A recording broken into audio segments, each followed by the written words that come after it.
হাওড়া ব্রিজের কাছে অগ্নিকাণ্ড, দীর্ঘ যানজট। এই হচ্ছে সেই ছবি আপনারা দেখতে পাচ্ছেন। স্ট্র্যান্ড রোডে হকার্স মার্কেটে আগুন। ঘটনাস্থলে পৌঁছয় দমকলের 7টি ইঞ্জিন। রাত 8:55 নাগাদ একটি গুদামে আগুন লাগে, তারপর আগুন ছড়িয়ে পড়ে মার্কেটের অন্যান্য দোকানপাটেও।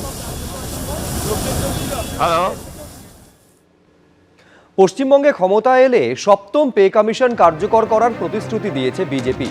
ফেব্রুয়ারিতেই তো সপ্তম পে কমিশন চালু হয়ে গেছে। পাল্টা দাবি আজ করেছেন মমতা বন্দ্যোপাধ্যায়। তিনি বলছেন, মাননীয় প্রধানমন্ত্রী, আপনি বলে গেলেন সপ্তম পে কমিশন চালু করবেন, সেটা তো ফেব্রুয়ারি মাসে আমরাই চালু করে দিয়েছি। কি বলেছেন মমতা বন্দ্যোপাধ্যায় দেখুন। মাননীয় প্রধানমন্ত্রী, আপনি বলে গেলেন আপনারা আসলে সেভেন্থ পে কমিশন চালু করবেন। আরে ওটা তো ফেব্রুয়ারি মাসে আমরা চালু করে দিয়েছি। কিছু বলবার আগে আপনার প্রধানমন্ত্রীর চেয়ারটাকে তো সম্মান করুন। চেয়ারম্যানের প্রধানমন্ত্রীর চেয়ারটাকে সম্মান করুন। মিথ্যে কথা বলবার আগে ভালো করে ক্রস চেক করুন। একটা গান ছিল না, চোখে চোখে কথা বলো, মুখে কেন বলো না। আর বিজেপির নেতারা বলে কানে কানে কথা বলো, আসল কথা বলো না।